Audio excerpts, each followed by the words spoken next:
on that, they have made this decision, which countries already are sending a lot of immigrants, so there's no need to give them the benefit of the lottery program. Now, one other last point on this before we move to the other subject is that this is based upon the birth of the country, not the citizenship. So let us say that an Indian actually was born in Kuwait, in Middle East, one of the African countries, many of the other, Afghanistan, Nepal, he will qualify, he will be eligible. But person born in India will not be, even if he is now a citizen of Canada or Great Britain or any place in the world. So it's a country of birth, remember, that's very important. It's that rule of cross-chargeability that we've talked about on previous programs. Exactly, the rule of cross-chargeability. Okay, now with that, there's a very good decision that has come from the Fifth Circuit and the Court of Appeals, which has actually jurisdiction over Texas and Louisiana. But let me explain to you briefly. I'm sure that David wants to make some comments on that.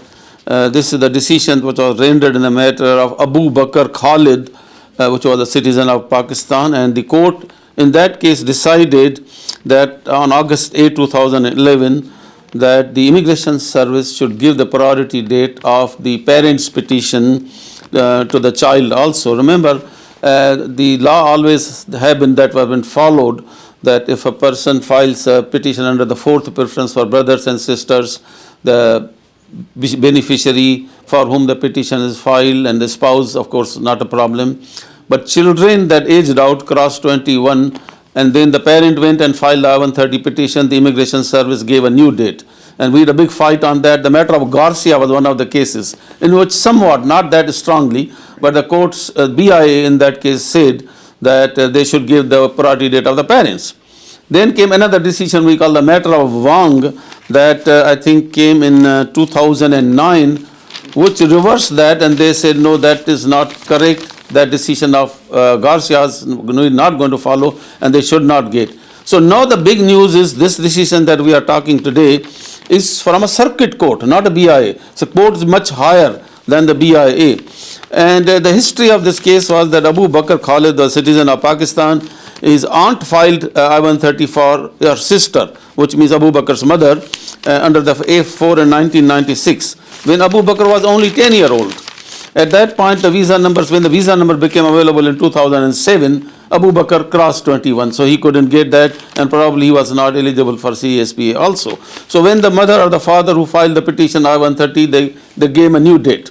In the meantime, he had already come here, he was here, applied for adjustment of his status. On that theory, the adjustment was denied and he was put in deportation proceedings. Remember, when there's a deportation proceeding, an appeal is made to the court for review. And that's good news in a way, that this way the case could go to the circuit court, and the court made the decision that Immigration Service is wrong in not giving the old date. And they say unequivocally that these people, the children on whose behalf that I-130 petitions filed by the parent, should also get the old date. So I think that this decision is sustained. What sustained, I mean, what the court did is they remanded the case back to BIA to make an appropriate decision in the light of this finding.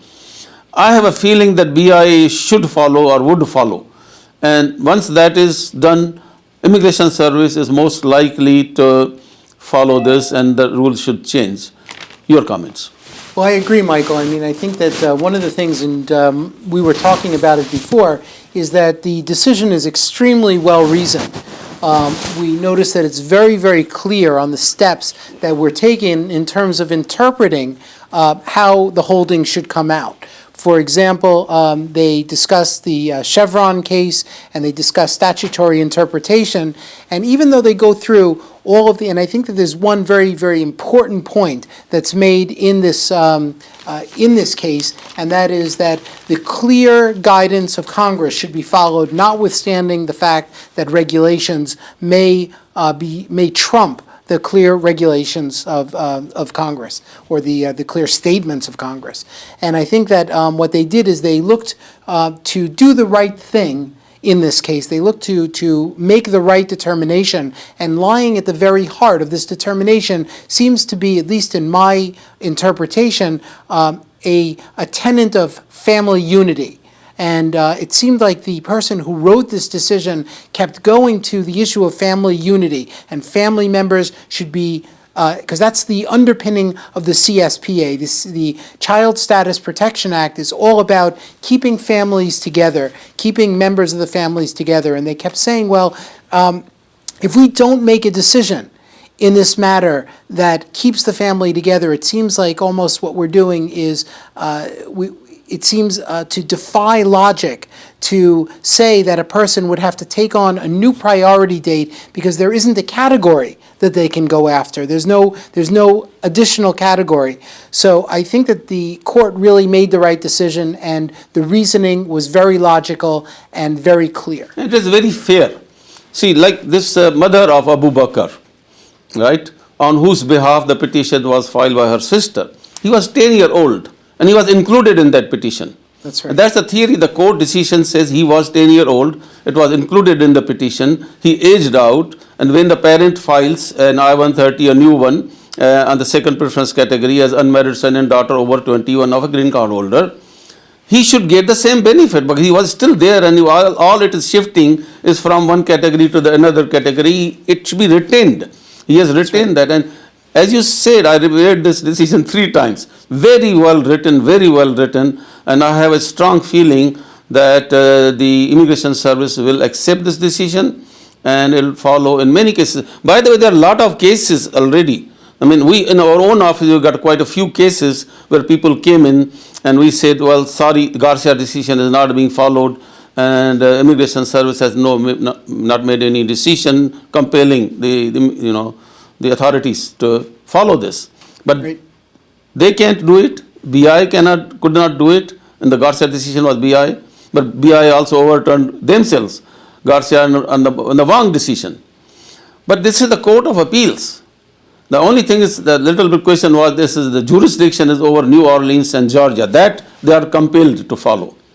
Right. Okay, but let's see if the BIA makes a decision, and all of our viewers who have the same situation and on this category, please feel free to contact us, and going forward we'll see how we can help you on the basis of their decision. It seems like the decision, Michael, is consistent also by analogy with some of the present positions that the Obama administration is taking, such as with DREAM Act. Exactly. It's almost like, why are we holding people responsible for things that are beyond their control? And I think that what the judges got at in this case is, here what we would be doing if we reasoned in the other direction is we would be holding someone responsible for something that they had no control over. Exactly. Actually, this decision is well written also. I saw that they went into the intent of the Congress, the interpretation of the regulations. And the judge that spent a lot of time, or maybe one of his interns, as you said. Yeah. But I am very hopeful that Immigration Service is going to follow this decision, and many of our people, because there are some people that did not qualify in CSPA also. And therefore, it is a good idea that these people should take benefit of this court decision. By the way, I forgot to mention the lottery dates. The DV 2013 lottery dates start from Tuesday, October 4th, 2011, and they end on November 5th, 2011. Remember, you cannot make application, you have to make online, but you cannot do it before the opening date of October 4th and not after November 5th it closes. So those people who think that they qualify, they should take advantage of this. But another thing to remember is that those people who are already here illegally, not eligible for adjustment of status, it is not going to be possible for them to utilize this, because even if they win, and if they don't have the 245I to adjust here, and they go out to the American consulate, they'll be subject to a 10-year bar. Exactly. So you keep that in mind, but no harm in applying those people that will qualify under that. I mean, there are a lot of requirements, and let me give you the website.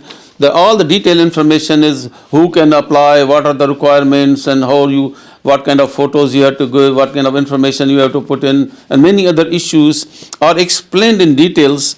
And the website is travel.state.gov. Go on the website, and all that information is available, and we are sure that we will get a lot of help from them. And of course, you need any help from us, you can contact me, contact David, and we'll be happy to assist you. Thank you very much for watching the program, and David, thank you also. Thank you, Michael. Thanks for having me.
see yourself on the screen? Start. Huh? Yeah, okay. Yeah, sure.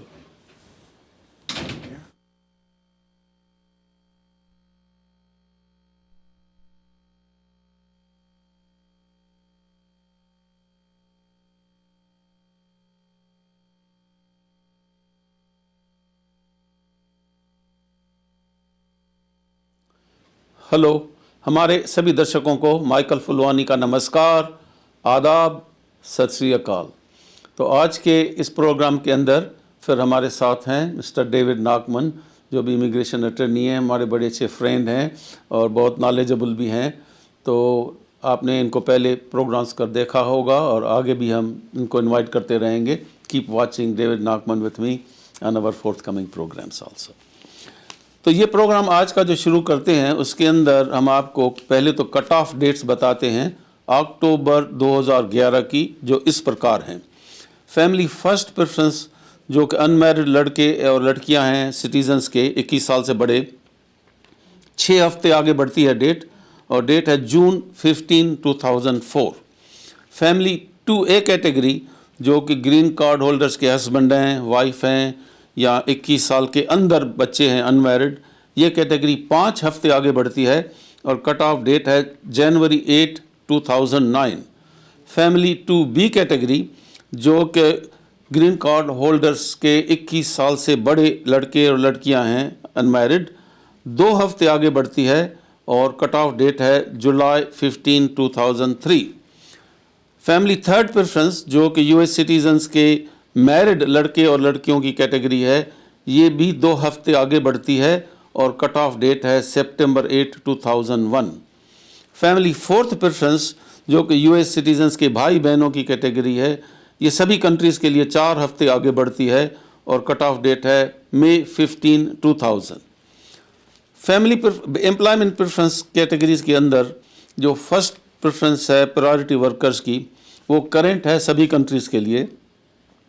Second preference advance degree holders, बहुत सारे countries की current है जिसके अंदर Pakistan, Bangladesh, Sri Lanka, Guyana, West Indies बहुत सारे आ जाते हैं इंडिया को छोड़ के। ये करंट है सभी कंट्रीज़ के लिए, लेकिन इंडिया की पीछे है काफ़ी। लेकिन इस मंथ के अंदर 3 महीने आगे बढ़ती है और कट ऑफ डेट है जुलाई 15, 2007।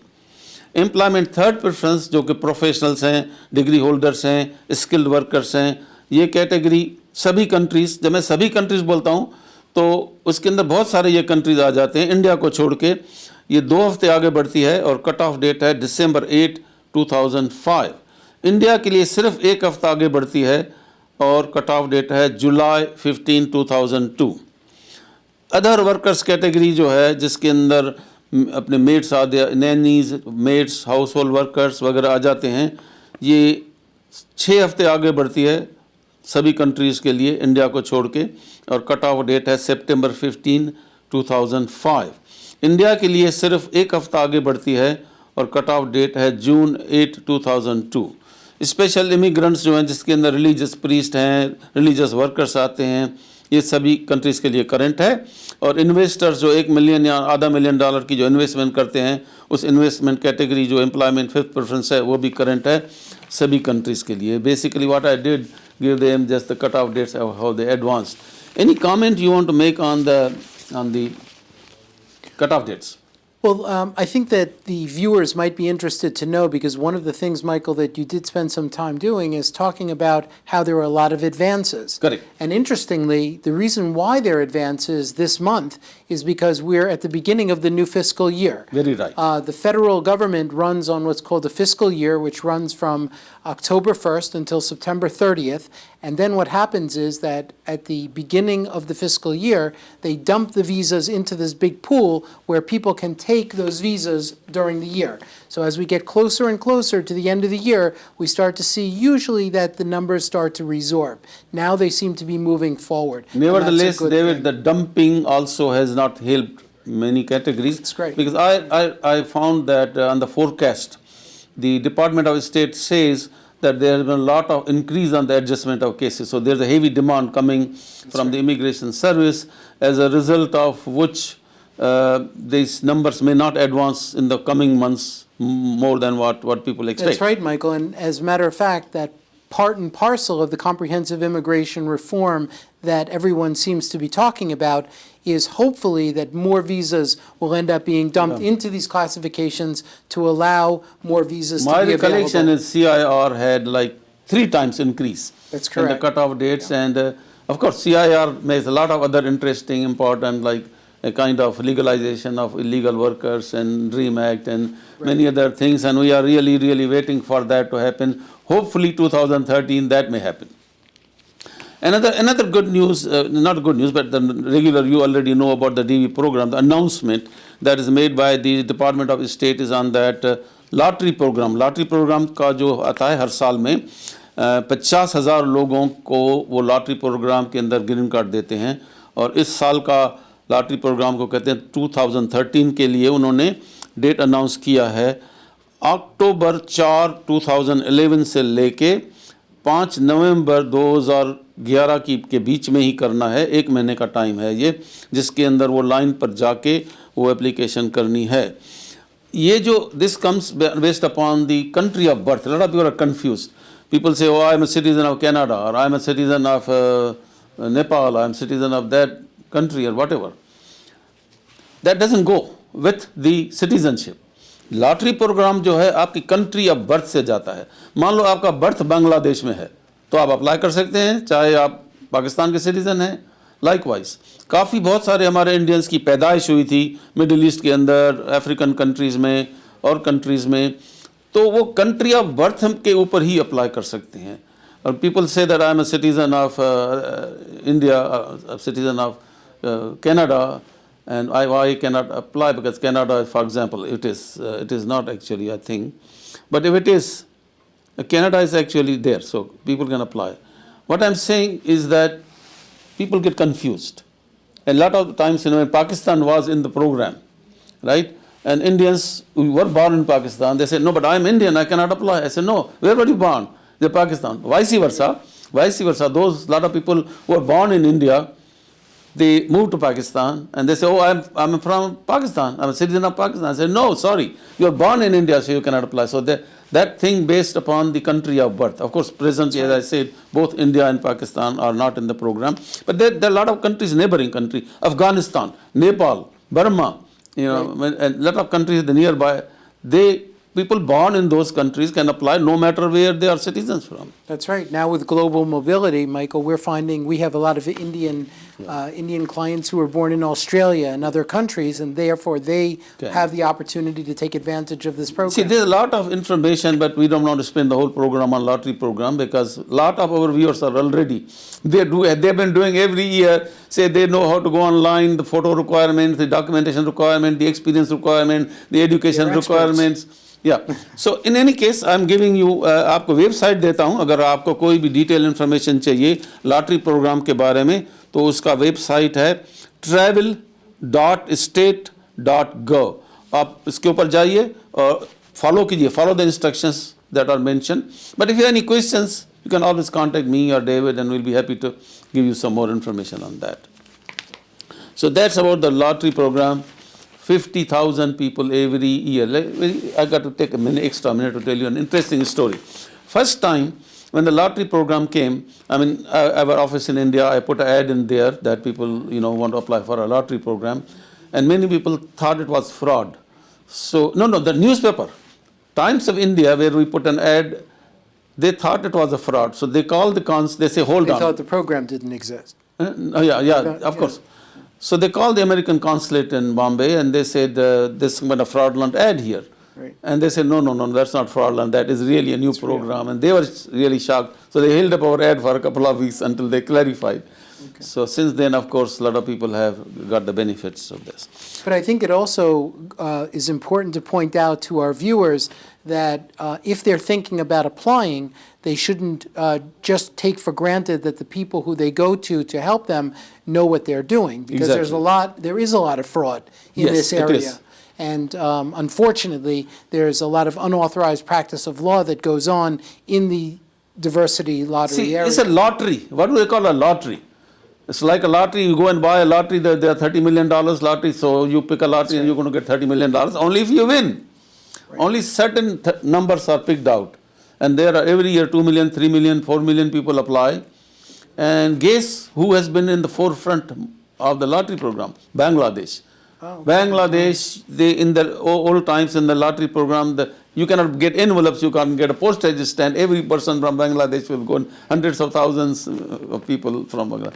Anyway, so anybody who is interested in, then take advantage of it. Remember though, if you are illegally here in the United States, you have been overstaying, there is unlawful presence here, and you do not have the benefit of Section 245I, you cannot adjust here in the US. So even if you win the lottery program, that's worthless to you. Or persons who say, okay, then I'll go and apply in the American embassy in Bangladesh, that's also no good. They'll be because barred. you're 10-year bar, so Right. keep watch on that. And some people, I remember at one time they started applying, filing a 485, winning a lottery, following the instructions and going to either out of the country there to consulate or applying for adjustment. Applying for adjustment put them in a deportation rather than getting a green card. And if they moved out, they got a 10-year bar. Right. So be careful. And these people, as you mentioned, who commit fraud, they just tell you, you win the lottery, you'll get a They green don't do card. the full-blown analysis, they're only giving you I mean, a they say piece. that, oh, the way we do it, we know how to do it. Your chances of winning are much more if you come to me. And that's all fraud. We know that. You can do yourself. I mean, if you need help, it's fine. But this is something most people can do themselves. Michael, you made a really good point on 245I, and I think it's important to let the viewers know also that they don't necessarily have to be beneficiaries of 245I themselves. Correct. We have a lot of cases where they, let's say, because they were included in a relative's petition, Right. they become beneficiaries of 245I. So you have to actually go that extra step to do the analysis to find out whether or not family members have mentioned that person in the case. Exactly. Like a father is eligible for 245I, the son or the daughter may also They be. may have been mentioned on A the brother who case. filed for his own brother, that brother is eligible, so the brother's children, all that also benefit. It's a little complex, but basically, if there is a situation like that, you should consult a lawyer to see whether you qualify under 245I. Another important decision that we want to make. The court of, Circuit Court, Fifth Circuit Court of Appeals, just rendered a decision in the matter of Abu Bakr Khalid. He was a citizen of Pakistan, and the court has made a decision that the immigration service who put him in deportation, they should have given him the priority date of the parents' petition. So what has been happening, let us say, let's give instance exact summary of this particular case. This Khalid's mother, on her behalf, Khalid's mother's sister filed for her own sister. When the visa number became available, the mother and the father got it, but he did not get it. Because he had aged out. He is aged out. Right, he became 21 In years of between, age. somehow, he had a visitor visa, so he came to US and he applied for adjustment of status on an I-130 petition. He filed I-130 and a 485 together, claiming that he is entitled to the old priority date, so he is also eligible for 245I as well as the visa numbers are available. And immigration says, wow, it's not going to happen, come on. So they denied the case. They denied the application and put him in deportation. When he was in deportation order, there was the lawyers there went to the court and challenged the decision that this client of ours is entitled to get the priority date of the parents. Now, background behind that is that there was a BIA decision, Board of Immigration Appeals, in the matter of Garcia, where they said something like similar, but not very strongly. And they said that, yeah, the parents, they should also be given to the children. Immigration Service did not follow that. And sometime after that, I think it was 2009, the matter of Wang. BIA again, they overturned their own rule of the decision on the Garcia, and they decided with the Immigration Service that they are not entitled. So a lot of disappointment came to so many people. We filed so many I-130s on the Garcia case, and the Immigration Service didn't, was holding. And when the Wang decision came in, then they said, that's it, they are quoting a Wang decision. Now this court decision very clearly says that the Immigration Service has to give the old priority date of the parents and they have remanded this case back to BIA to make a new decision, and we hope that BIA will uphold the court decision, and then lot of people, lot of our viewers that are listening to the program today may be eligible to take advantage of this court decision. Come Absolutely. back. And like your office, probably, my office is going back, we're reviewing our files to see whether there are any potential individuals who can benefit by this rule. Well, thank you very much for watching the program. Thank you very much, David. Thank you, And Michael, if you for have any having me. questions, comments, and suggestions, please contact our office. Our email address is shown on the screen. Thank you very much and goodbye.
Let's go.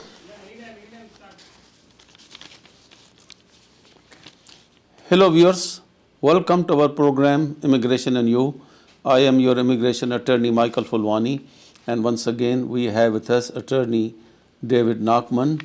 David, welcome on the program, and Thank you you so must much, have seen Michael. David previously on so many programs, and he's kind enough to agree to keep coming on our program on a regular basis. So we'll be coming and on every Sunday at 11:15 a.m. and give you more and more important and good news from time to time. My David? pleasure to join you, Michael. Thank you. Listen, David, remember that we did discuss on the prosecutorial memo that came in on August 18th, 2011. We gave very briefly some information on the memo and what kind of guidance that it provides. And we have some people who called, and from that, what I did, I made some notes that I'm going to go over, explain them in little more details as to what this memo does and what kind of people can benefit at various stages in the process of either being arrested or being in the deportation proceedings, or even being able to reopen the previously deportation cases on a case-by-case basis, of course. But listen, this is discretion. That's right. Discretion always has been there. But these guidelines have expanded, I would say, the nature